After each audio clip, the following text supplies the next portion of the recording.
যেহেতু ছট পূজাৰ আপোনালোকক লৈ যাওঁ তিনিচুকীয়া জিলাৰ ছট পূজা ঘাটলৈ। তিনিচুকীয়া জিলাৰ ছট পূজা ঘাটত বিভিন্ন আচলতে মানুহৰ সমাগম ঘটে। তাতনো কেনেধৰণে ছট পূজা পাতিছে আপোনালোককো দেখুৱাওঁ বুলি ভাবিলোঁ।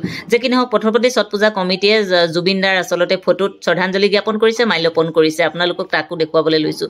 এইফালে আচলতে প্ৰশাসনৰ মানুহ কেনেধৰণে আচলতে সজাগ হৈ আছে। ইয়াত বহুতজন মানুহৰ সমাগম ঘটে, হাজাৰ হাজাৰ মানুহৰ সমাগম ঘটে। তাত প্ৰশাসনে কেনেকৈ ব্যৱস্থা ল'ব সেইখিনিও আচলতে প্ৰশাসন ব্যৱস্থাটো খুব মানে ষ্ট্ৰং হৈ আছে।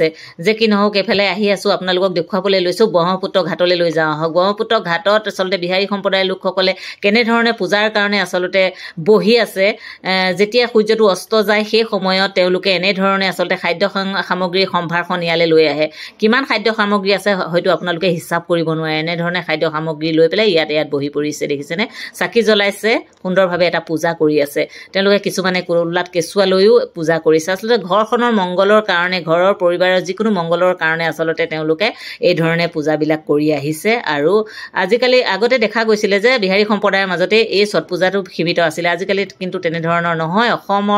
অসমৰ যিকোনো জাতি ধৰ্ম বৰ্ণ নিৰ্বিশেষে ছট পূজাক বিশ্বাস কৰিবলৈ লৈছে। মনতে কিবা যিকোনো আশা কৰি মনৰ যি আশা পূৰণ হ'বৰ বাবে ছট পূজালৈ আহে আৰু পূজা কৰে। তাতে মনৰ আশা পূৰণ হ'ব বুলি তেওঁলোকে বিশ্বাস কৰে। যে কি নহওক আপোনালোকক দেখুৱাই গ'লোঁ সকলোখিনি মোৰ ভিডিঅ'টোৰ জৰিয়তে।